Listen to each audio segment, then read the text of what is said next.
Hiya Paul, great to see you again yesterday and do a bit of catching up down at the range and a little bit of work on your golf game. Couple of simple changes really that we need to make. Obviously got ability to generate speed and the power is not really an issue. What we need to do is control the curve that we're putting on the golf ball. In order to do that, what I'd like to see you do is move your ball forward in your stance of fraction from the yellow position to more the red position. So we're getting the ball in a position that is just right of centre, which is ideally suited to a mid-iron, what we're hitting in this particular piece of footage.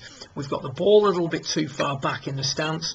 The hands are in a good position in relation to the golf ball, but unfortunately they are also too far forward in the stance, too far back in the stance, sorry. So we need to move the ball forward and the hands forward, keeping the hands in front of the golf ball. That's going to allow us to make a much more centred pass at it. At the moment we make a decent backswing in regards to our ability to stay in a centred position, but then as we approach impact we can see that the head drops back as we attempt to get slightly behind that golf ball with the upper centre, the sternum, as we come into it to get some lift. If we're that far on top of the ball with the ball back in the stance and we don't make that move back, we're going to hit a lot of low shots to the left.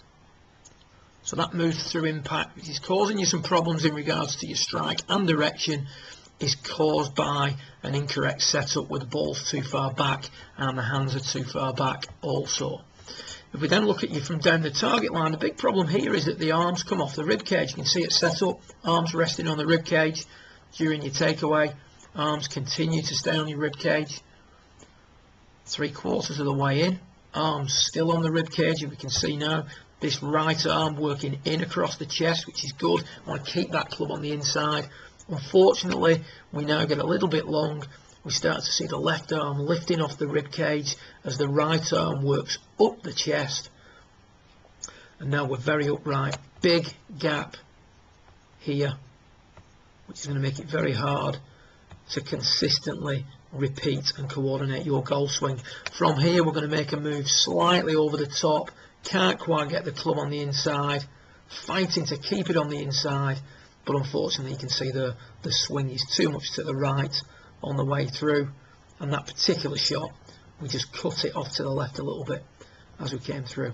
So maybe a little bit shorter swing, but mainly putting the focus on keeping the arms on the rib cage. We gave you the drill with the head cover beneath your left arm, which gave you a much more compact looking top of the backswing position. So just to recap, ball forward, hands forward, get the hands in line with the middle of the left thigh as illustrated by the yellow circle on the left hand footage. Get the ball moved forward more to where the red circle is on the left hand footage, and try and keep those arms on the rib cage. Good luck with it and hopefully see you again real soon. Well done.